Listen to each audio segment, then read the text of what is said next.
College शिक्षा विभाग राजस्थान के ज्ञानदूत चैनल में आपका स्वागत है।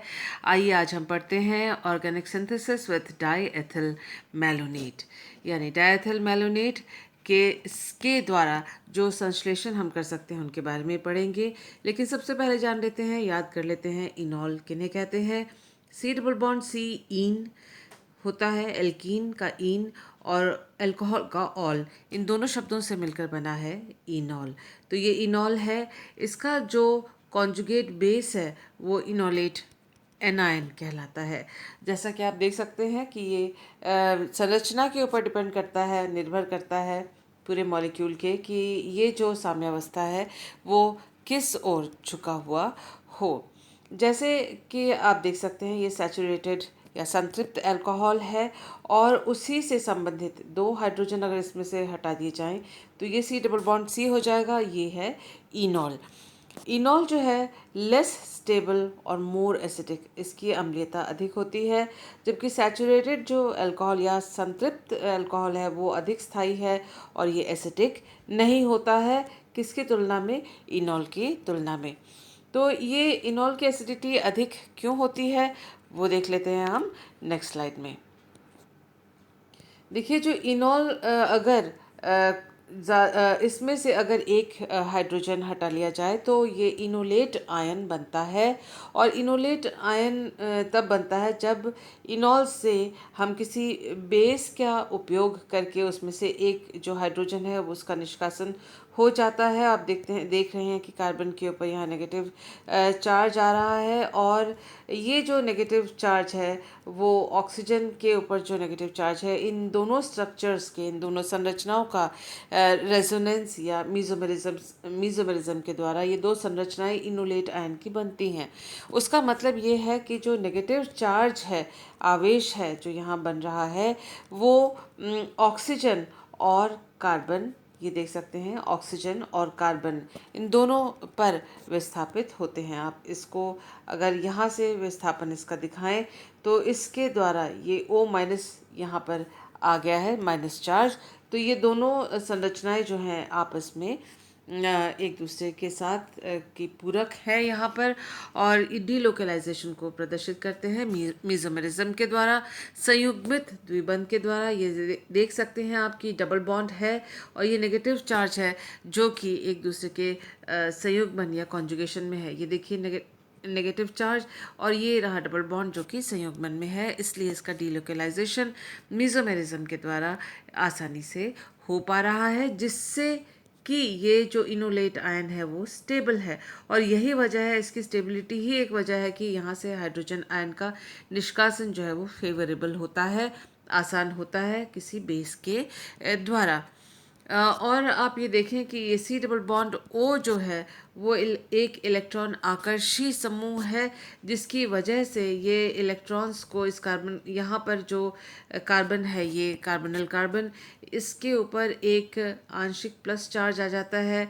ऑक्सीजन इलेक्ट्रोनेगेटिव होने के कारण पाई बॉन्ड के इलेक्ट्रॉन्स को अपनी ओर खींचता है, तो इसके ऊपर डेल्टा माइनस और इसके ऊपर कार्बन के ऊपर डेल्टा प्लस चार्ज आ जाता है। ये जो कार्बन है अपने इलेक्ट्रॉन्स की कमी को पूरा करने के लिए इस सिग्मा बॉन्ड से इलेक्ट्रॉन्स खींचता है, और यह कार्बन जो है वो हाइड्रोजन से इलेक्ट्रॉन्स को खींचता है, जिसकी वजह से ये जो कार्बन हाइड्रोजन बॉन्ड है वो एक वीक बॉन्ड, दुर्बल बंध हो जाता है, और जिसको एक्टिव हाइड्रोजन कहा जाता है। और इस यौगिक को एक्टिव हाइड्रोजन कंपाउंड कहा जाता है। और इस एक्टिव हाइड्रोजन का निष्कासन किसी बेस के द्वारा एक एसिड के रूप में किया जाता है। और ये देखें, आपकी कॉन्जुगेट एसिड हमको प्राप्त हुआ है और ये इनोलेट आयन या कॉन्जुगेट बेस हमें प्राप्त होता है। इसका बहुत महत्व है क्योंकि इसी की वजह से हम तरह तरह के इच्छित यौगिकों का संश्लेषण कर सकते हैं, जैसा कि हम अब आगे देखेंगे। हमने इससे पहले एसिटोएसिटिक एस्टर के बारे में भी और उसके द्वारा संश्लेषण किए जाने वाले यौगिकों के बारे में पढ़ा है। तो उसी तर्ज में, उसी की तरह इसका भी हम अध्ययन उन्हीं बातों से मिलते जुलते हुए रिएक्शंस और सिंथेसिस में हम अभी जानेंगे और पढ़ेंगे। ये रहा डायथिल मेलोनेट। ये है सोडियम इथॉक्साइड जो बेस की ऑर्गेनिक बेस की तरह ये कार्य कर रहा है। और आप देख सकते हैं कि यहाँ से ये जो हाइड्रोजन है वो एक्टिव हाइड्रोजन है। एक्टिव हाइड्रोजन क्योंकि यहाँ पर इलेक्ट्रॉन आकर्षी समूह दो जुड़े हुए हैं इस CH2 कार्बन के साथ, जो इलेक्ट्रॉन्स को अपनी ओर आकर्षित कर रहे हैं ये दो, जिसकी वजह से ये जो CH बॉन्ड है वो दुर्बल बॉन्ड हो जाते हैं और ये एसिडिक हाइड्रोजन या एक्टिव हाइड्रोजन की तरह कार्य करता है। आप देख सकते हैं कि इस बेस ने यहाँ से एक हाइड्रोजन का एब्स्ट्रैक्शन किया, निकाल के ले गया और ये CH2OH के रूप में यहाँ पर आ गया है। और ये जो सोडियम आयन है वो यहाँ पर इसके साथ कॉन्जुगेट आयन की तरह जुड़ा है और कार्बन जो है उसके ऊपर नेगेटिव चार्ज आ रहा है। डिलोकलाइज होने पर ये इनोलेट आयन यह बनाएगा। और इस तरह से एक और चीज़ आप नोट कीजिए कि यहाँ जो पीके वैल्यू है इन दोनों का अगर हम कंपेयर करें, इन दोनों को अगर हम इन दोनों की तुलना करें तो पीके वैल्यू डायथिल मेलोनेट की है कम, उसकी तुलना में पीके वैल्यू है इसकी ज़्यादा।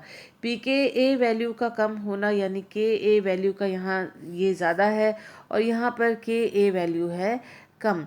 के ए वैल्यू का अधिक होना उसका मतलब है एसिडिटी या अम्लीयता का अधिक होना। तो अगर हम इसकी अम्लीयता और इसकी अम्लीयता को कंपेयर करते हैं, तुलना करते हैं, तो इसकी अम्लीयता अधिक होगी, तो यानी ये रिएक्शन जो है वो फेवरेबल रिएक्शन होगा और इनोलेट आयन आसानी से इसमें बन सकेगा। Enolates of activated esters containing electron withdrawing groups are more stable than simple esters। जो simple ester होते हैं वो उसके जो इनोलेट्स होते हैं वो कम एसिडिक, या सिंपल एस्टर जो है वो कम एसिडिक होंगे। लेकिन अगर इलेक्ट्रॉन आकर्षी समूहों, एक से ज़्यादा इलेक्ट्रॉन आकर्षी समूहों के साथ कोई एस्टर हो तो ऐसे में जो हाइड्रोजन इसका एब्स्ट्रैक्शन आसानी से हो सकता है और वो अधिक एक्टिवेटेड, या एक्टिवेटेड का अर्थ यहाँ पर है कि अधिक अम्लीय होते हैं। जैसा कि आप इस एग्जाम्पल में देख सकते हैं कि हमने इसी डायथिल मेलोनेट का जो ये एनायन बना है उसी को हमने यहाँ पर दिखाया है। आप देख सकते हैं कि इस साइड का सी डबल बॉन्ड हो और इस साइड का सी डबल बॉन्ड हो। यहाँ पर ये दोनों के जो दोनों बॉन्ड्स हैं जो कि संयुग्मन में है माइनस चार्ज के, वो इनोलेट आयन को बनाने में और उसके रेजोनेंस या उसके इलेक्ट्रॉन्स के डीलोकलाइजेशन या मेसोमेरिज्म के द्वारा इलेक्ट्रॉन्स के विस्थापन में मदद करते हैं, सहायता करते हैं, जिसकी वजह से ये जो आयन बन रहा है वो स्टेबल हो जाता है। तो ये स्टेबिलिटी इसलिए है -I इफेक्ट ऑफ सब्स्टिट्यूएंट्स। अगर इलेक्ट्रॉन आकर्षी समूह जुड़े हुए हैं -I प्रभाव वाले तो वो इलेक्ट्रॉन को आकर्षित करके माइनस चार्ज को डीलोकलाइज और स्टेबिलिटी देते हैं। Negative charge on inolate ions are delocalized over two or more atoms। तो नेगेटिव चार्ज जो इनोलेट का होता है वो दो या दो से अधिक एटम्स के ऊपर विस्थापित होता है, जैसा कि आप देख सकते हैं यहाँ पर इस कार्बन के ऊपर, इस ऑक्सीजन के ऊपर और इस ऑक्सीजन के ऊपर, यानी 3 एटम्स के ऊपर नेगेटिव चार्ज डीलोकलाइज्ड हो जाता है। और जितना अधिक डीलोकलाइजेशन होगा स्टेबिलिटी उतनी अधिक होगी, स्थायित्व उतनी ही अधिक होगी और वह आयन उतने ही आसानी से बन सकेगा। और इससे हम तरह तरह के यौगिकों का, इच्छित यौगिकों का, स्पेशली जो कार्बोक्सिलिक एसिड्स हैं उनका हम इच्छित कार्बोक्सिलिक एसिड्स या कीटोनिक एसिड्स का सिंथेसिस हम कर सकेंगे, जो कि हम आगे आगे देखेंगे। ये मेलोनिक एसिड है। मेलोनिक एसिड में CH2 के साथ COOH दो ग्रुप्स जुड़े हुए हैं और इसका जो एस्टर है वो डायथिल मेलोनेट है। तो ethyl malonate exists mostly in keto form. ये जो एथिल मेलोनेट है वो अधिकतर कीटो फॉर्म में अवस्थित रहता है। कैसे पता कर सकते हैं कि फेरिक क्लोराइड के साथ ये कोई कलर रंग नहीं देता। हमें मालूम है जो फेरिक क्लोराइड का टेस्ट करते हैं हम फिनॉल के लिए भी अपने लैब में, तो ये फिनॉल का OH है और ये जो हिस्सा होता है वही फेरिक क्लोराइड के साथ कलर देता है।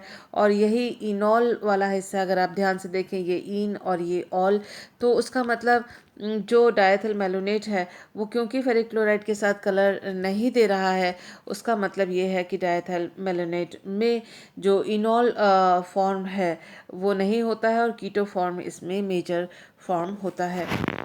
Most carboxylic acids can be synthesized using malonic ester. अधिकतर जो इच्छित कार्बोक्सिलिक एसिड्स हैं, डिज़ायर्ड कार्बोक्सिलिक एसिड्स हैं, उनको हम मेलोनिक एस्टर से सिंथेसाइज या संश्लेषित कर सकते हैं, क्योंकि एसिडिटी ऑफ अल्फा हाइड्रोजन, ये जो हाइड्रोजन है वो एसिडिक है। Easy decarboxylation of malonic acid and malonic ester. और ये जो मेलोनिक एस्टर है, क्योंकि एक ही अल्फा कार्बन पे दो COO ET या एस्टर ग्रुप हैं और इसका हाइड्रोलिसिस करने पे मेलोनिक एसिड मिलेगा, तो वो जो दोनों COOH ग्रुप क्योंकि एक ही कार्बन से जुड़े हुए हैं तो आसानी से डीकार्बोक्सिलेशन कर सकते हैं, हीट के द्वारा डीकार्बोक्सिलेशन कर सकते हैं, यानी CO2 इसमें से निकल जाएगा और जिससे कि हम कार्बोक्सिलिक एसिड, मोनोकार्बोक्सिलिक एसिड या फैटी एसिड्स का आसानी से संश्लेषण मेलोनिक एस्टर से कर सकते हैं। मेलोनिक एस्टर का प्रिपरेशन हालांकि बहुत कम पूछा जाता है, फिर भी जान लेना ज़रूरी है। ये देखिए, एसिटिक एसिड से शुरू हुए क्लोरिनेशन हमने किया है और एक हाइड्रोजन हटके यहाँ पर Cl का सब्स्टिट्यूशन हुआ है, KCN से रिएक्शन करवाया है, Cl का सब्स्टिट्यूशन CN ग्रुप से हुआ है और ये पोटेशियो साइनो एसीटेट हमको मिलता है। और हम देख सकते हैं कि इसका इथेनॉल और ड्राई HCl के साथ जब हम रिएक्शन करवाते हैं तो ये देखिए एस्टरिफिकेशन यहाँ पर हो गया है और ये जो कंपाउंड हमें मिला है वो है मेलोनिक एस्टर और डायथल मेलोनेट। मेलोनिक एस्टर का जो कुछ प्रॉपर्टीज़ हम देख लेते हैं। फिजिकल प्रॉपर्टीज़, रंगहीन होता है, मीठी सुगंध वाला लिक्विड होता है, बॉइलिंग पॉइंट इसके 472 केल्विन है, स्पैरिंगली सॉल्युबल इन वाटर, जल में कम विलेय होता है, लेस रिएक्टिव दैन एसिटोएसिटिक एस्टर। इससे पहले वाले लेक्चर में हम एसिटोएसिटिक एस्टर के बारे में या एथिल एसिटोएसिटेट के बारे में पढ़ चुके हैं और इससे मेलोनिक एस्टर की रिएक्टिविटी जो होती है वो कम होती है। तो इन्हीं जानकारी के साथ आगे बढ़ते हैं हम। एल्किलेशन ऑफ डायथिल मेलोनेट, ये उसी तरह से जैसे हमने EAA में पढ़ा था, एसिटोएसिटिक एस्टर में पढ़ा था, ठीक उसी तरह से है। बेस का इस्तेमाल यहाँ पर किया गया है, आप देख सकते हैं। ये एसिडिक हाइड्रोजन है, अम्लीय हाइड्रोजन है, क्योंकि दो इलेक्ट्रॉन आकर्षी समूह इस कार्बन से जुड़े हुए हैं और जिसकी वजह से ये कार्बन हाइड्रोजन बॉन्ड जो है वो दुर्बल या वीक हो जाता है और बेस की सहायता से इसको हमने निकाल लिया और आप देख सकते हैं C के ऊपर माइनस चार्ज आ गया और यहाँ पर H+ का निष्कासन यहाँ से इस बेस के द्वारा हो गया है और सोडियम सॉल्ट मोनोसोडियो मेलोनिक एस्टर बना है। मोनोसोडियो मेलोनिक एस्टर का अगर हम एल्किल हैलाइड के साथ रिएक्शन करवाते हैं और ये इच्छित ग्रुप हो, उस ग्रुप का रिएक्शन करवाते हैं तो Na और X इधर सोडियम हैलाइड का निष्कासन हो जाता है और ये जो एल्किल ग्रुप है वो इस कार्बन के साथ जुड़ जाता है, जैसा कि आप देख सकते हैं यहाँ पर। तो ये मोनो एल्किल डेरिवेटिव बना है, उसका फिर दोबारा एसिड के साथ बेस के साथ अगर हमने रिएक्शन करवाया तो ये देखिए एक और एसिडिक हाइड्रोजन जो CH है वो बच गया है और उसके बाद C- यहाँ पर क्रिएट हो जाता है चार्ज और sodium salt mono alkyl malonic ester का बनता है। ये ठीक वही प्रक्रिया है जिससे पहले हमने देखी थी। ये दो एक्टिव हाइड्रोजन्स थे, एक एक करके इसमें पहली बार में यहाँ पर और दूसरी बार में यहाँ इस कार्बन से हट गए हैं और सोडियम सॉल्ट इसका बना है। फिर इच्छित एल्किल हैलाइड से हमने रिएक्शन करवाया तो आप देख सकते हैं कि एक और एल्किल ग्रुप जो है कार्बन के साथ बॉन्ड बना लेता है और NaX इसमें से निकल जाता है। ये Na और ये X इसमें से निकल गया। आप देख सकते हैं कि यहाँ जो दोनों हाइड्रोजन्स थे इसके डायथिल मेलोनेट के, दोनों का ही रिप्लेसमेंट हमने दो इच्छित डिज़ायर्ड जो हम चाहते हैं उन एल्किल ग्रुप से हमने रिप्लेसमेंट करके इस तरह से डायल्किल जो डेरिवेटिव है डायथिल मेलोनेट का वो हमने प्राप्त किया और इसकी सहायता से आगे हम तरह तरह के यौगिकों का संश्लेषण कर सकते हैं। आप देख सकते हैं कि हमने मोनो एल्किल मेलोनेट का इस्तेमाल किया है। हाइड्रोलिसिस अगर हम करते हैं, क्योंकि एक ही कार्बन से दोनों COOH ग्रुप जुड़े हुए हैं तो आसानी से COOET है जुड़े हुए हैं तो वो एस्टर में एस्टर से उनका हाइड्रोलिसिस हुआ, एसिड में कन्वर्ट हो गए। और क्योंकि एक ही कार्बन से दोनों COOH ग्रुप जुड़े हुए हैं, तो हीट करने पर डीकार्बोक्सिलेशन आसानी से हो जाता है और हमको इच्छित एसिड मिलता है। इच्छित एसिड हम इसलिए कह रहे हैं, डिज़ायर्ड एसिड इसलिए कह रहे हैं क्योंकि ये जो एल्किल ग्रुप है वो हमारी पसंद का, हमारी ज़रूरत का हम इसमें इंट्रोड्यूस कर सकते हैं, जैसा कि हमने इससे पहले वाले स्लाइड में देखा है।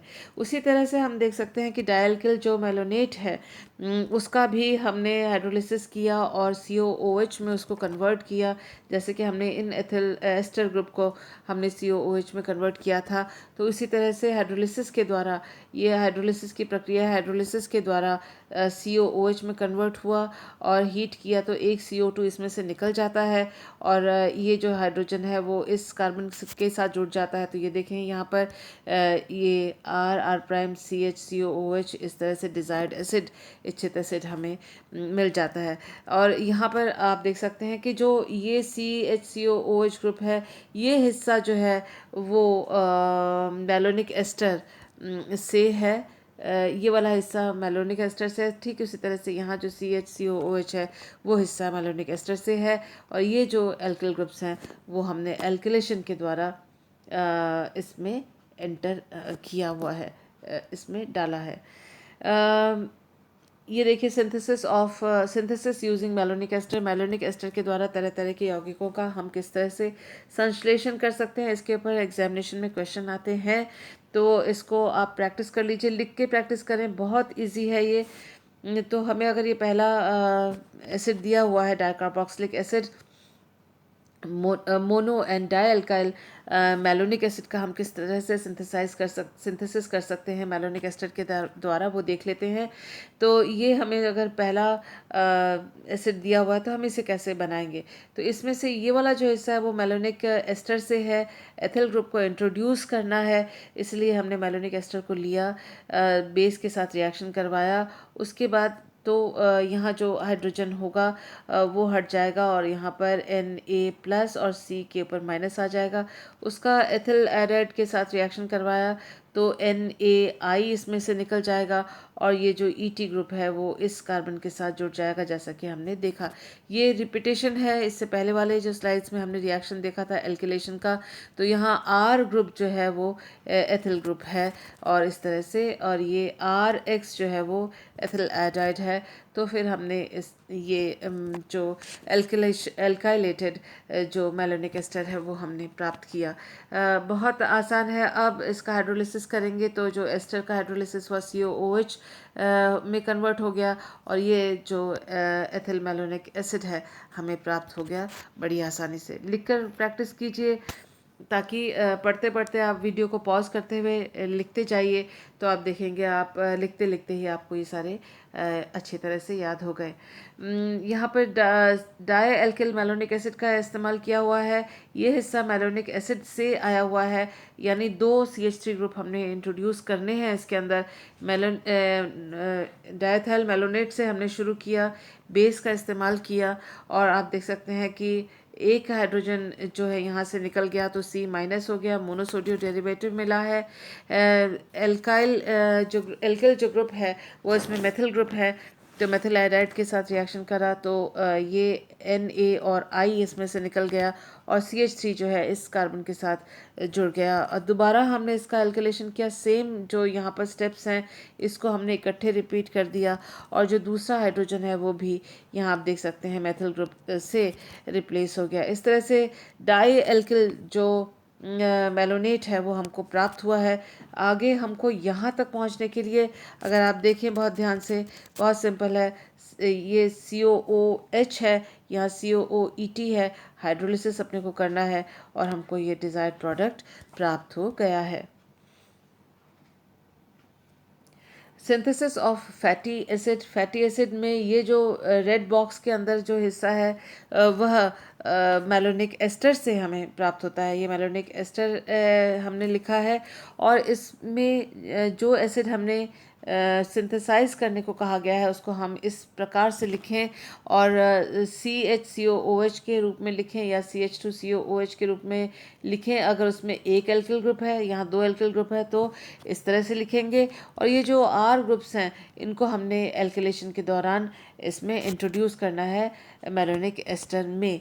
तो यहाँ पर आप देख सकते हैं कि बेस का हमने ऑर्गेनिक बेस का इस्तेमाल किया और एल्किल आयोडाइड का इस्तेमाल हमने किया। तो यहाँ ये जो एथिल ग्रुप है वो यहाँ एक हाइड्रोजन के रिप्लेसमेंट से ये ग्रुप जुड़ गया है, जैसा कि हमने इससे पहले वाले जो स्लाइड्स हैं उनमें देखा था। ये जस्ट रिपीटेशन है। हाइड्रोलिसिस किया तो एस्टर ग्रुप जो है COOH में परिवर्तित हो गए। डिकार्बोक्सिलेशन किया हीट करके तो एक CO2 निकल गया, डिकार्बोक्सिलेशन हो गया और N ब्यूटायरिक एसिड हमें आसानी से प्राप्त हो गया। आसानी से इसका सिंथेसिस जो है हम आसानी से लिख सकते हैं एग्जामिनेशन में। अगर यहाँ पर आप देख सकते हैं आइसोब्यूटायरिक एसिड का अगर हमें संश्लेषण करना है तो उसका मतलब हमने इसको CHCOOH के रूप में लिखा। ये देख CH3 एक, CH3 दो, दूसरे CH3, तो यानी हमें जो डायथिल मेलोनेट है उसमें दो जो है मेथिल ग्रुप का इंट्रोड्यूस करना है। इंट्रोड्यूस कर रहे हैं हम सोडियम एथॉक्साइड यानी बेस और मेथिल आयोडाइड को। दो बार हमने इस रिपीट किया इस रिएक्शन को और आप देख सकते हैं ये दोनों हाइड्रोजन जो है मेथिल ग्रुप से रिप्लेस हो गए और ये जो डायल्काइलेटेड हमें कंपाउंड मिला है उसका हमने हाइड्रोलिसिस करना है। तो ये COOH में कन्वर्ट हो जाएंगे। हीट करेंगे तो एक CO2 निकल जाएगा और आइसोब्यूटायरिक एसिड जो हमें डिज़ायर्ड एसिड है या इच्छित एसिड है उसका हम संश्लेषण इस प्रकार से लिख सकते हैं। कुल मिला के कहने वाली बात यह है कि जो भी एसिड हमें मेलोनिक एस्टर से सिंथेसाइज करने के लिए कहा गया है उसको इस प्रकार से लिखा जाएगा। CHCOOH लिखने के बाद बाकी एल्किल ग्रुप्स को इस तरह से लिखेंगे। इनमें से एक एल्किल ग्रुप हाइड्रोजन भी हो सकता है और दूसरा एल्किल हो सकता है या दोनों ही एल्किल हो सकते हैं। अगर एक हाइड्रोजन है तो एक बार एल्किलेशन करना है, जैसा कि हमने इसमें देखा कि इस 4 मेथिल पेंटेनोइक एसिड में हम CH2COOH और लिख रहे हैं और बाकी ये एल्किल ग्रुप हमें जो RX के साथ रिएक्शन करवाते हैं मोनोसोडियो मेलोनिक एस्टर का, तो उसमें R ग्रुप जो होगा ये होगा और उसके बाद हम उसका हाइड्रोलिसिस करेंगे और डिकार्बोक्सिलेशन करेंगे तो हमें ये प्राप्त होगा, जैसा कि हमने इससे पहले वाले स्लाइड्स में देखा है। उसी तरह से हम अल्फा मेथिल वैलेरिक एसिड का सिंथेसिस कर सकते हैं। इसको पहले हम लिखें इस तरह से CHCOOH और बाकी देखें कि एक हाइड्रोजन की जगह यहाँ मिथिल है और दूसरे की जगह यहाँ प्रोपिल ग्रुप लगा हुआ है। तो हमने दो बार एल्किलेशन यहाँ पर करना है, फिर हाइड्रोलिसिस और फिर डिकार्बोक्सिलेशन से हमें ये कंपाउंड मिल जाएंगे। ये ध्यान रखिएगा कि जो कंपाउंड्स मैंने आपको यहाँ पर सिंथेसिस में एग्जांपल्स दिए हुए हैं अधिकतर किसी न किसी एग्जाम्स में पूछे गए हैं, इसीलिए आप इनको लिख कर प्रैक्टिस करें ताकि एग्जामिनेशंस में आपको सहायता मिले। सिंथेसिस ऑफ फैटी एसिड को कंटिन्यू करते हुए एक्टिव वैलेरिक एसिड का सिंथेसिस एग्जामिनेशन में पूछा जाता है। तो हमने CHCOOH के रूप में इसको लिखा और देखा कि ये दो एल्किल ग्रुप हैं जो हमें इंट्रोड्यूस करने हैं। ये देखिए पहली बार बेस और एल्किल हैलाइड के साथ एक हाइड्रोजन का को रिप्लेस कर दिया गया है एल्किल ग्रुप से, जैसा कि हमने पहले देखा था। और उसी तरह से दोबारा हम एथिल ग्रुप का इस्तेमाल यहाँ पर करते हैं। तो ये एथिल और मेथिल ग्रुप जो है इस कार्बन से जुड़ गए हैं और इसका हाइड्रोलिसिस जब हम करते हैं तो एस्टर जो है COOH में कन्वर्ट हो गया। डिकार्बोक्सिलेशन करते हैं और एक्टिव वैलेरिक एसिड इतनी आसानी से हम इसका सिंथेसिस लिख सकते हैं। आइए देखते हैं कुछ और सिंथेसिस। डाइकार्बोक्सिलिक एसिड का सिंथेसिस हम देखें ऐसे जिसमें CH2N तरह के जो एसिड्स हैं हम उनको सिंथेसाइज कर सकते हैं, जिसमें ये जो CH है उसमें कोई भी इच्छित एल्किल ग्रुप को लगा सकते हैं। जैसा कि हम देख सक रहे हैं कि ये जो हिस्सा है और ये हिस्सा है ये दो अलग अलग मेलोनिक एस्टर के मॉलिक्यूल से आया हुआ है और ये जो हिस्सा है वो एल्किल हैलाइड से आया हुआ है। तो अब हम देखें ये बड़ा इजी सा है। जो डाइकार्बोक्सिलिक एसिड है उसको इस प्रकार से हम लिख लेते हैं और फिर हम देख लेते हैं कि हमें ये मेलोनिक एस्टर के दो मॉलिक्यूल्स चाहिए, उसमें ये ग्रुप हमको डालने हैं और जब हम आयोडाइड का हैलाइड का इस्तेमाल कर सकते हैं, करना चाहेंगे तो हम इस वाले हैलाइड का, जिसमें एन का वैल्यू हम निश्चित करेंगे उस वैल्यू से कि जो हमें कार्बोक्सिलिक एसिड दिया हुआ होगा। जैसे कि अगर सक्सिनिक एसिड है तो n=0 होगा, ग्लूटारिक एसिड तो n=1 होगा। इस प्रकार से हम n के का जो वैल्यू है वो तय करेंगे। 2 मॉलिक्यूल हमने ले लिए हैं मेलोनिक एस्टर के, और उसका डायसोडियो सॉल्ट तैयार किया गया है। आप मोनोसोडियो सॉल्ट तैयार किया गया है, डायसोडियो नहीं, सॉरी। 2 मॉलिक्यूल हमने मेलोनिक एस्टर का लिया है, 2 इक्विवेलेंट्स हमने लिए हैं सोडियम इथॉक्साइड के, यानी बेस के 2, और एक एक हाइड्रोजन दोनों में से हट गया है, तो 2 मॉलिक्यूल हमको मिले हैं सोडियम मेलोनेट के और मोनोसोडियम मेलोनेट के, और उसका हमने एल्किल हैलाइड का जो कि डाई हैलाइड है उसका इस्तेमाल किया है। यानी बड़ा चेन है, उसके एक चेन के एक साइड में और दूसरे साइड में 2 आयोडो ग्रुप लगे हुए हैं, हेलो ग्रुप लगे हुए हैं, और ये जो हेलोजेंस हैं वो इन दोनों के सोडियम के साथ निकल के Na बन के यहाँ से निकल रहे हैं। और ये जो कार्बन है वो एक सिरे से एक मॉलिक्यूल का और दूसरा मॉलिक्यूल का दूसरे सिरे से, ये देखिए इस प्रकार से CH2 के साथ वो कार्बन कार्बन बॉन्ड बना रहे हैं। ध्यान से अगर आप इसको देखें, ये एक मेलोनिक एस्टर का मॉलिक्यूल है और दूसरा मेलोनिक एस्टर का मॉलिक्यूल यहाँ पर है। इन दोनों के बीच में ये CH2 यहाँ पर आके जुड़ गया है, और इनमें से Na के 2 मॉलिक्यूल्स, क्योंकि यहाँ I2 है, यहाँ 2 Na है, निकल गए हैं 2 Na के मॉलिक्यूल्स। अब इतने सारे ग्रुप्स हैं इसके अंदर CO एस्टर ग्रुप के, तो हाइड्रोलिसिस करें तो ये जो है एसिड कार्बोक्सिलिक ग्रुप में चेंज हो जाएंगे। और क्योंकि अल्फ़ा कार्बन पर ही 2 COOH ग्रुप हैं, हीट करें तो इसमें से CO2 और इसमें से एक CO2, 2 कार्बन डाइऑक्साइड के मॉलिक्यूल निकल जाएंगे, और आप देख सकते हैं कि इस तरह से डाइकार्बोक्सिलिक एसिड हम बना सकते हैं। अब N का वैल्यू ये तय करेगा कि इसमें किस प्रकार का एसिड हमें चाहिए, और उसी हिसाब से हम यहाँ पर जो एल्काइल डाई हैलाइड है उसका हम इस्तेमाल करेंगे इस रिएक्शन के अंदर। सिंथेसिस ऑफ सक्सेनिक एसिड कर रहे हैं अगर हम आयोडीन और मोनोसोडियम मेलोनिक एस्टर के द्वारा, तो ये देखिए मोनोसोडियम मेलोनिक एस्टर लिया है, लेकिन हमने इसके 2 मॉलिक्यूल्स बनाए हैं सोडियम इथॉक्साइड के द्वारा, और आयोडीन के साथ रिएक्शन करा है, यानी CH2 यहाँ पर 0 है, इसीलिए सिर्फ आयोडीन के साथ रिएक्शन करा। 2 Na इसमें से निकल गया, ये Na के 2 हैं और यहाँ पर I2 2 हैं, तो ये Na निकल आए हैं कार्बन और कार्बन, यानी 2 मेलोनिक एस्टर के मॉलिक्यूल्स कार्बन कार्बन बॉन्ड से आपस में जुड़ गए हैं। हाइड्रोलिसिस किया एस्टर का तो ये हो जाएगा कार्बोक्सिलिक एसिड में कन्वर्ट, और हीट करेंगे तो डीकार्बोक्सिलेशन हो जाएगा, और जिससे हमें सक्सेनिक एसिड आसानी से हम प्रिपरेशन इसका लिख सकते हैं। माइकल कंडेंसेशन के द्वारा भी हम जो है ग्लूटारिक एसिड का प्रिपरेशन कर सकते हैं। उसके लिए ज़रूरत होती है alpha beta unsaturated compound, unsaturated असंतृप्त एस्टर का, जैसा कि आप देख सकते हैं this is alpha, this is beta, alpha beta unsaturated ester का इस्तेमाल किया हमने। और ये हमने मेलोनिक एस्टर या एक्टिव हाइड्रोजन कंपाउंड के प्रेजेंस में ऑर्गेनिक बेस के द्वारा इस सिंथेसिस को किया जाता है।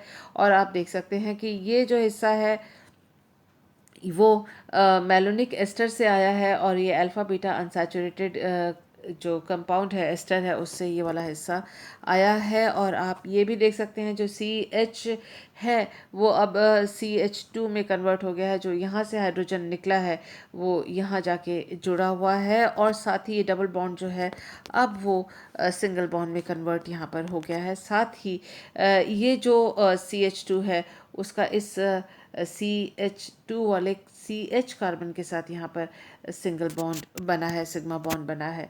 ये जो एस्टर मिला ट्राई एस्टर, इसका हाइड्रोलिसिस किया, तीनों एस्टर जो हैं वो COOH में कन्वर्ट हो गए हैं, और यहाँ पर 2 COOH एक ही कार्बन से हैं, तो जब हम हीट करेंगे तो इसी का डीकार्बोक्सिलेशन होगा, और इस तरह से ग्लूटारिक एसिड का सिंथेसिस हम माइकल कंडेंसेशन और मेलोनिक एस्टर का इस्तेमाल करते हुए मेलोनिक एस्टर का इस्तेमाल करते हुए माइकल कंडेंसेशन के द्वारा हम ग्लूटारिक एसिड का सिंथेसिस इस प्रकार से लिख सकते हैं। ये एग्जामिनेशन में आया हुआ है। सिंथेसिस ऑफ डाइकार्बोक्सिलिक एसिड हम पढ़ रहे हैं, और इसमें जो ये दो अलग अलग एल्किल ग्रुप किस तरह से जोड़कर आपस में कैसे लिख सकते हैं उसका एक एग्जांपल देख लेते हैं। जैसे कि alpha alpha dash dimethyl succinic acid. इससे पहले हमने सक्सेनिक एसिड का इस्तेमाल किया का सिंथेसिस किया था, लेकिन दो मैलोनिक एस्टर का मॉलिक्यूल जो अनएल्काइलेटेड, उनका एल्किलेशन हमने नहीं किया था। अब की बार हम उनका एल्किलेशन करते हैं मिथाइल आयोडाइड के द्वारा, क्योंकि डायमेथिल ग्रुप का हमने यहाँ इस्तेमाल किया है। ये मेथिल ग्रुप यहाँ जुड़ा, देखें आप मोनो एल्किल डाइथाइल मेलोनेट बना है। इसके हमने दो इक्विवेलेंस लिए हैं, दो मॉलिक्यूल्स हमने इसका बनाए हैं, और ये दोनों का जो आप देख सकते हैं दोबारा सोडियम इथॉक्साइड के साथ रिएक्शन करवाया है, तो इसका ये जो नेक्स्ट हाइड्रोजन है वो भी इस तरह से C- में कन्वर्ट हो गया है। और इन दोनों मॉलिक्यूल्स का I2 के साथ हमने रिएक्शन करवाया है, तो ये एक एक मॉलिक्यूल के पास एक एक Na है, और यहाँ पर दो आयोडीन है, तो 2NaI इसमें से निकल जाएगा। और ये दो जो मॉलिक्यूल हैं, दो लिखा हुआ है, ये दो मेलोनिक एस्टर के, मोनो एल्किल मेलोनिक एस्टर के मॉलिक्यूल्स जो हैं आपस में सिग्मा बॉन्ड से जुड़ जाएंगे, क्योंकि दोनों के साथ जो Na था वो I2 के साथ निकल गया है, और आपस में ये मॉलिक्यूल्स जुड़ रहे हैं इस तरह से। और ये जो चार एस्टर ग्रुप्स हैं, हाइड्रोलिसिस करेंगे, डिकार्बोक्सिलेशन करेंगे, हाइड्रोलिसिस से ये सारे COOH में कन्वर्ट हो जाएंगे, और डिकार्बोक्सिलेशन एक एक अलग अलग जो कार्बन में से CO2 निकल गया है, तो इस तरह से हमें डायमेथिल सक्सेनिक एसिड हमें प्राप्त होगा। यहाँ जो मिस हो गया है वो आपको मैं बता दूं कि यहाँ पर एक हाइड्रोजन लिखना मिस हो गया है फॉर्मूले में। आप चाहें तो इसको लिख सकते हैं, और ये जो एसिड जो ग्रुप बनेंगे उसमें से CO2 निकलने के बाद यहाँ पर H और H बच जाएगा, और डायमेथिल सक्सेनिक एसिड का सिंथेसिस इस प्रकार से आप एग्जामिनेशन में लिख सकते हैं। कीटोनिक एसिड का सिंथेसिस भी हम आसानी से कर सकते हैं। देखिए ये सोडियम इथॉक्साइड लिया, जैसा कि अब तक हमने देखा सोडियम मोनोसोडियो डेरिवेटिव में हमने इसको कन्वर्ट किया, और उसके बाद आप देखिए एसिटिल क्लोराइड के साथ हमने रिएक्शन करवाया। अब तक हम RX से करवाते थे, यहाँ सिर्फ अंतर ये है कि RCOX के साथ हमने रिएक्शन करवाया है, और वो ही जो RCO ग्रुप है वो यहाँ पर कार्बन के साथ इसने बॉन्ड बनाया है, और Na और Cl जो है या NaX का निष्कासन यहाँ से आराम से वो निकल जाता है, और R की जगह RCO ग्रुप जो है वो यहाँ जुड़ गया कार्बन के साथ। हाइड्रोलिसिस करेंगे, एस्टर जो है वो COOH में कन्वर्ट हो जाएगा, जैसा कि आप देख रहे हैं, और डिकार्बोक्सिलेशन से इनमें से एक जो CO2 है वो निकल जाएगा, और हमको ये इस तरह से कीटोनिक एसिड या एसिटोएसिटिक एसिड उत्पाद के रूप में प्राप्त होगा। तो ये एक इम्पॉर्टेंट रिएक्शन है जो कि एग्जामिनेशन में पूछा जाता है, इसका भी आप ध्यान रखिएगा। लिखते हुए प्रैक्टिस करें, बड़े इजी रिएक्शंस है, कोई मुश्किल नहीं है इनमें। सिंथेसिस ऑफ एल्कीन्स को देख लेते हैं, किस तरह से एल्कीन सिंथेसिस करते हैं। देखिए इस तरह से हमने मोनोसोडियो डेरिवेटिव इसका बनाया, सॉल्ट बनाया, इनोलेट हमने इसका आयन बनाया, और टर्शरी एल्किल हैलाइड के साथ रिएक्शन करा।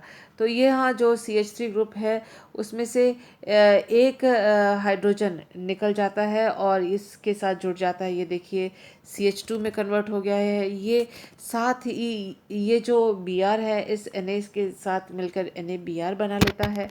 और क्या होता है, क्योंकि एक हाइड्रोजन यहाँ से निकल गया है और एक Br निकल गया है, तो यहाँ एक हाइड्रोजन निकल गया तो ये CH2 में, Br निकल गया तो इन दोनों के बीच में डबल बॉन्ड। तो इस तरह से हम एल्कीन का सिंथेसिस कर सकते हैं with the help of diethyl malonate या मेलोनिक एस्टर के द्वारा।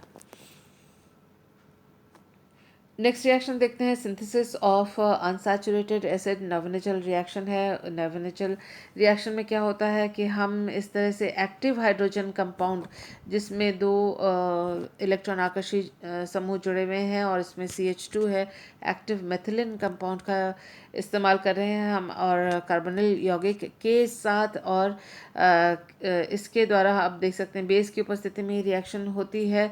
और अगर आप मैकेनिज्म न लिखना चाहें चाहें तो सिंपल जो इजी वे है कि इसमें से वाटर मॉलिक्यूल निकाल दिया, सी डबल बॉन्ड सी इन दोनों के बीच में बन गया है।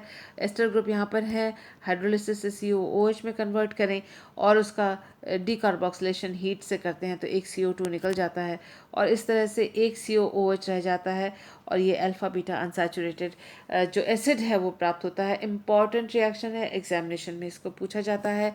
क्रोटोनिक एसिड का सिंथेसिस डायथिल मैलोनेट से। ये देखिए जो नवनेचुरल कंडेंसेशन है, कीटोन का इस्तेमाल किया है और एक्टिव मेथिलीन यौगिक का इस्तेमाल किया हुआ है बेस के उपस्थिति में और इस तरह से C डबल बॉन्ड C बनाने का एक बेहतरीन तरीका है नवनेचुरल कंडेंसेशन, जिसको ऑर्गेनिक केमिस्ट्री में काफ़ी यूज़ किया जाता है। वीडियो में से जो भी आपको मैटर देखना हो या आपको नोट्स बनाने हो, ऐसी स्थिति में आप वीडियो को पॉज करते हुए आप नोट्स बना सकते हैं, जानकारी को नोट कर सकते हैं। नेक्स्ट रिएक्शन है सिंथेसिस ऑफ एमिनो एसिड। ये भी पूछा जाता है। नाइट्रस एसिड के साथ डायथिल मैलोनेट का रिएक्शन करवाया गया है। आप देख सकते हैं बेस की उपस्थिति में ये रिएक्शन होती है और ये इस तरह का जो यौगिक है हमें मध्यवर्ती मिला है, जिसका हमने सिलेक्टिव रिडक्शन या चयनात्मक अपचयन किया है जिंक एसिटिक एसिड के द्वारा। आप देख सकते हैं एस्टर ग्रुप में कोई परिवर्तन नहीं आया है, जबकि यहाँ पर ये जो ग्रुप है वो NH2 में परिवर्तित हो गया है। जैसे NH2 में परिवर्तित हो गया है, आगे की रिएक्शन बड़ी इजी है। एमिनो एसिड बना रहे हैं हम, इसका हमने हाइड्रोलिसिस किया, COOH में कन्वर्ट हो गया, डिकार्बोक्सिलेशन किया, एक ही COOH ग्रुप बच गया और आप देख सकते हैं कि अल्फा एमिनो एसिड हमने प्राप्त किया है और इस केस में ये ग्लाइसिन हमें प्राप्त हुआ है। इसी तरह से हम एक और एमिनो एसिड का सिंथेसिस आप देख सकते हैं HNO2 के द्वारा हमने किया। ये प्रारंभिक जो रिएक्शन है, इससे पहले वाले जो स्लाइड में देखा था हमने वही है। वाटर मॉलिक्यूल के निकलने के बाद हमने इसका सिलेक्टिव रिडक्शन किया तो ये NH2 में कन्वर्ट हो गया है और फिर उसके बाद हम प्रोटेक्टिव ग्रुप CH3COCl का इस्तेमाल करते हैं तो यहाँ NH के साथ CH3CO ग्रुप जुड़ जाता है और फिर हम बेस की उपस्थिति में माइकल कंडेंसेशन अगर हम इसका करवाएं, ऐसी स्थिति में आप देख सकते हैं CH2 alpha beta unsaturated ester है और ये रिएक्शन हम इससे पहले पढ़ चुके हैं। यहाँ आप देख सकते हैं ये जो CH था वो यहाँ से हट गया है और वो इस CH के साथ जुड़ गया है तो ये CH2 में कन्वर्ट हो गया है और आप देख सकते हैं कि ये CH2 का कार्बन और इस कार्बन में सिंगल बॉन्ड सिग्मा बॉन्ड बना है और ये जो CH था वो हाइड्रोजन उसने ले लिया और CH2 में कन्वर्ट हो गया है और ये जो हाइड्रोजन यहाँ पर एक्टिव मेथिलीन ग्रुप का था वो हाइड्रोजन यहाँ से हट गया है और वो यहाँ पर आप देख सकते हैं कि यहाँ ऐड हो गया है। अब आप देख सकते हैं कि जो कार्बन एक्टिव कार्बन था यहाँ पर जिस पे एक्टिव हाइड्रोजन लगा हुआ था, उसमें ये हिस्सा माइकल कंडेंसेशन के द्वारा जुड़ गया है। हाइड्रोलिसिस करते हैं, ये जो डी प्रोटेक्शन इस ग्रुप का होता है और साथ ही जो एस्टर ग्रुप्स हैं ये तीनों के तीनों वो COOH में यहाँ पर कन्वर्ट हो रहे हैं और ये डी प्रोटेक्शन होकर ये भी NH2 में विपरिरक्षण होकर NH2 में ये परिवर्तित हो गया है।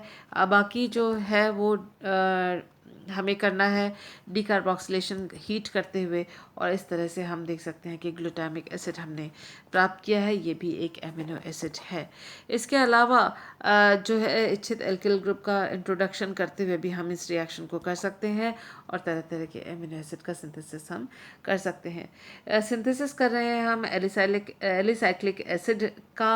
आप देख सकते हैं कि बहुत आसान है। यहाँ पर डाई हेलो कंपाउंड्स का इस्तेमाल किया गया है। बड़े से चेन के आखिर में यहाँ हेलोजन और यहाँ हेलोजन अगर हम डालते हैं तो और इसका डाई सोडियो सॉल्ट अगर हम लेते हैं तो एक सोडियम इस हेलोजन के साथ दूसरा सोडियम इस हेलोजन के साथ अगर के साथ ये सोडियम ब्रोमाइड या सोडियम हैलाइड बना के ये निकल जाते हैं और जो चेन होती है कार्बन की, ये इसी कार्बन के साथ, एक ही कार्बन के साथ दो बॉन्ड्स ये बना लेते हैं। तो आप देख सकते हैं कि एक कार्बन ये और ये CH2 यहाँ पर दो CH2 हैं, तो कुल मिला के एक ये कार्बन, ये दो ये कार्बन, तो 3 सदस्यीय वलय यहाँ पर बनता है। और ये एस्टर ग्रुपिंग्स यहाँ पर है। हाइड्रोलिसिस करेंगे और डिकार्बोक्सिलेशन करेंगे, हाइड्रोलिसिस से COOH में कन्वर्ट हो जाएंगे, दोनों के दोनों COOH होंगे। हीट करेंगे तो एक CO2 निकल जाएगा और यहाँ पर COOH बच जाएगा। तो इस तरह से हम देख सकते हैं साइक्लोप्रोपेन कार्बोक्सिलिक एसिड हम बना सकते हैं। अगर 4 CH2 लिए हैं और हैलोजन्स सिरे में दोनों एंडिंग्स में हैलोजन्स हैं, तो 1 2 3 4 4 CH2 इसमें लग गए हैं, चारों कार्बन।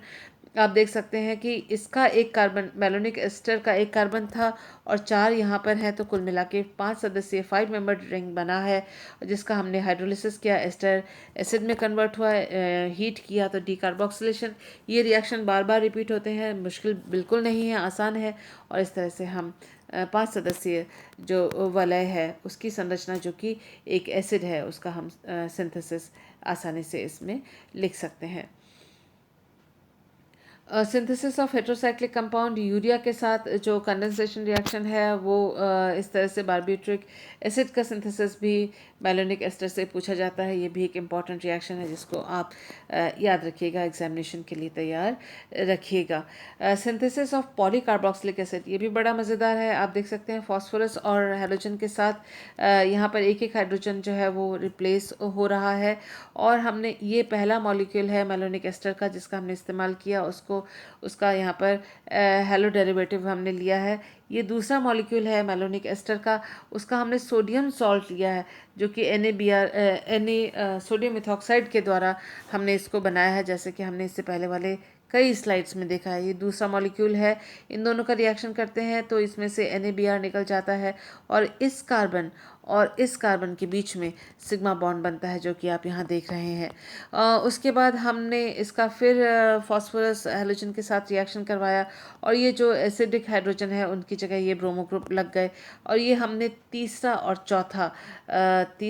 चौथा मेलोनिक एस्टर के सॉल्ट का इस्तेमाल किया है, यानी 4 मेलोनिक एस्टर के मॉलिक्यूल्स का हमने इस्तेमाल किया।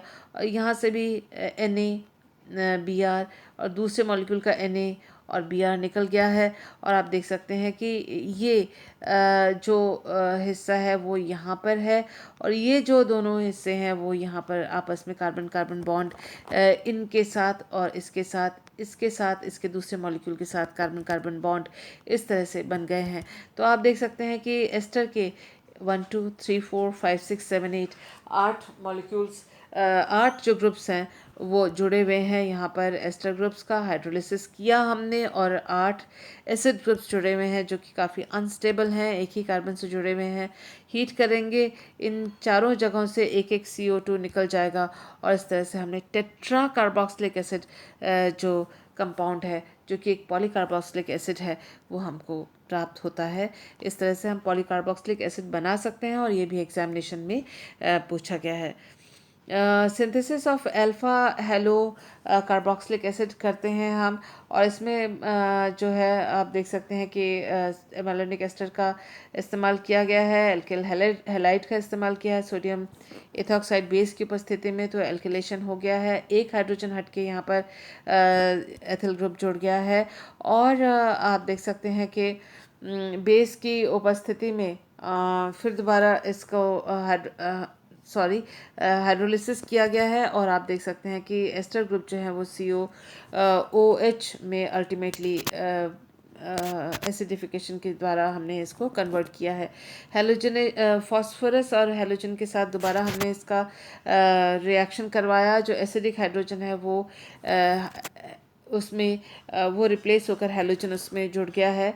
और आप देख सकते हैं कि हम इसका अगर डीकार्बोक्सिलेशन करें तो यहाँ एक जो COOH ग्रुप है उसका जो CO2 है वो निकल जाता है, डीकार्बोक्सिलेशन हो जाता है और इस तरह से हमें अल्फा पोजीशन पे हेलो एसिड प्राप्त हुआ और वो भी हमने इच्छित एल्किल ग्रुप और इच्छित हैलोजन हम इसमें लगा सकते हैं। और इस तरह से हम अल्फा हेलो कार्बोक्सिलिक एसिड का हम मैलोनिक एस्टर के द्वारा सिंथेसिस कर सकते हैं। इस तरह से हमने काफ़ी सारे सिंथेसिस देख लिए। मुझे उम्मीद है कि आपके लिए वीडियो इम्पोर्टेंट और इजी रहा होगा और हेल्पफुल रहा होगा। Thank you for being with me.